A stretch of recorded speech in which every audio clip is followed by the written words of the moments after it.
L'info écho avec Capital.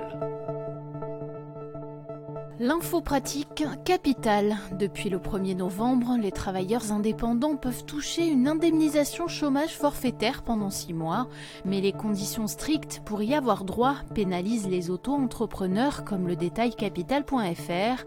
D'une part, leur entreprise doit avoir fait l'objet d'un jugement de liquidation judiciaire ou d'un redressement judiciaire.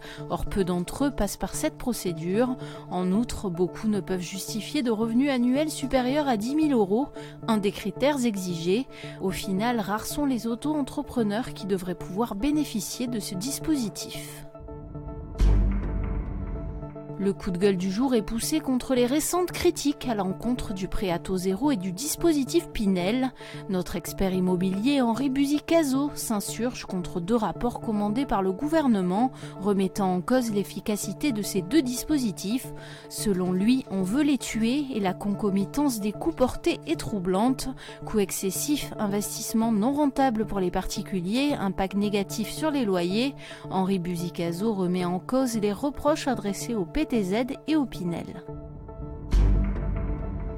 Le chiffre du jour, 68,8%, c'est le taux de foyer vendéen qui bénéficie de la réforme de la taxe d'habitation, ce qui en fait le département gagnant de cette réforme. Avec des pourcentages proches, la Sarthe et la Mayenne complètent le trio de tête.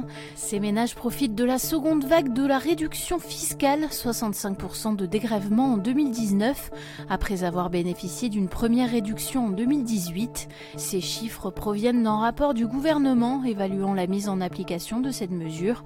On y apprend également que les départements qui profitent le moins de la réforme sont Paris, 32,8% de bénéficiaires, les Hauts-de-Seine ainsi que les Yvelines, notamment parce que beaucoup de foyers résidents appartiennent aux 20% des ménages les plus aisés. Ces derniers devront attendre 2023 pour être totalement dispensés de la taxe d'habitation.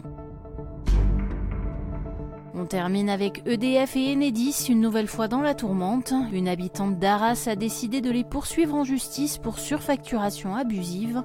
Depuis l'installation de son compteur Linky, cet octogénaire a vu sa facture d'électricité quadrupler, passant de 100 à 400 € par an. Accusée par EDF d'avoir trafiqué son ancien compteur, elle a décidé de ne pas se laisser faire et de saisir la justice.